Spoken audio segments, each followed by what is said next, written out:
Gue inget banget, dulu pas sekolah gue nyari sukarelawan mewakili sekolah gue di acara yang ada di luar sekolahan gue. Kebetulan kelas gue harus bawa satu perwakilan gitu. Karena ya kebetulan kelas gue ini kelas yang attitude muridnya paling bagus. Jadi ya pas teman-teman gue ini lagi nentuin siapa yang bakalan jadi perwakilan sekolah, gue cuma tidur doang. Dikarenakan gue emang kagak peduli sama yang begituan. Tapi apesnya teman-teman gue malah nunjuk gue buat yang jadi perwakilan sekolah. Mereka ngomongnya, kau aja Ren, cuma perlu datang doang kok. Itu yang jadi masalahnya. Gue males banget gerak buat pergi ke acara begituan. Tapi karena gue sadar kalau itu salah gue sendiri karena guanya malah tidur di kelas, jadi gue kagak protes ke mereka. Singkat cerita pas perwakilan sekolah disuruh datang ke titik kumpul, gue di situ jadi tahu kalau teman gue itu cewek yang cantik pula. Gue awalnya mikir kalau sekolah sengaja milih cewek yang cantik biar image sekolah gue bagus. Tapi pas gue tanyain ke cewek kenapa dia bisa kepilih, dia malah jawab, tadinya aku kasihkan main HP pas lagi voting, jadinya ya gitu. Di situ gue langsung paham. Karena si cewek ini senasib sama gua ditumbalin. Terus singkat cerita pas si guru udah dateng, dia ngasih tahu kalau kita bakalan tinggal di tempat acara itu semingguan. Sisanya ya cuma disuruh bawa barang-barang gitu kayak baju ya gitulah cuy. Singkat cerita pas sudah ada di lokasi acara, awalnya semua peserta yang ikut acara itu bakalan dipandu gitu, terus dilatih baris berbaris. Gua mah santai aja, karena dulu gua pernah jadi pemimpin upacara meskipun cuma sekali. Tapi si cewek ini dongok dikit. Dia bener-bener kagak bisa sama sekali. Jadi karena gua kasihan, gua mutusin buat ntar ngajarin dia khusus habis acara atau pelatihan ini selesai di malamnya. Tapi di luar ekspektasi pas sudah malam, rupanya gue masih cewek ini nginep di satu kamar hotel berduaan pula. Jadi ya gue telepon guru yang ngurus keberangkatan gue masih cewek. Gue tanyain lah kenapa kamarnya cuma satu. Terus gurunya bilang karena dana sekolah cuma segitu. Jadi gue terpaksa nerima harus berduaan sama cewek secantik dia. Gue takut kalau ntar gue tiba-tiba jadi liar dan mengganas, terus tiba-tiba gue kena kasus kan. Jadi pas mau tidur, gue mutusin buat tidur di kursi. Tapi cewek itu malah ngomong ke gue,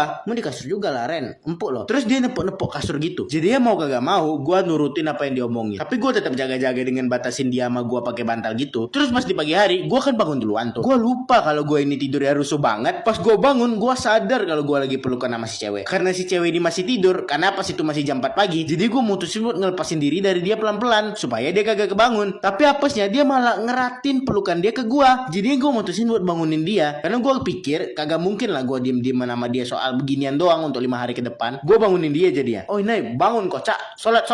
Terus pas si cewek selesai gosok-gosok mata dia tiba-tiba langsung nyepak perut gua ditendang cuy. Terus dianya malah nuduh gua ngapa-ngapain, padahal dia duluan yang meluk gua. Tapi pas itu gua kagak ngeladenin dia karena gua mau siap-siap buat mandi duluan, karena gua tahu kalau cewek mandi pasti bakalan lama banget. Singkat cerita pas selesai latihan kan udah malam tuh. Pas gua lagi berduaan sama si cewek, gue ngomong gini ke dia, oh Inai, kok nggak takut kah kalau aku ngapa-ngapain? Terus dia jawab, enggak lah, kalau kau ngapa-ngapain aku dikit aja melayang biji kau. Di situ gua ngeliatin dia kayak bingung gitu. Terus tiba-tiba dia ngomong, nggak percaya ya? Terus karena gua gabut, jadi gua deketin si cewek. Terus dianya awalnya kayak sok berani gitu. Pas gue udah makin deket, si cewek malah jadi kayak malu-malu gitu. Gue mulai ngerasa sedikit bersalah. Tapi karena udah telanjur ya gue gasin aja, kagak boleh setengah-setengah. Pas gue udah deket parah sama dia, gue ngomong gini ke dia.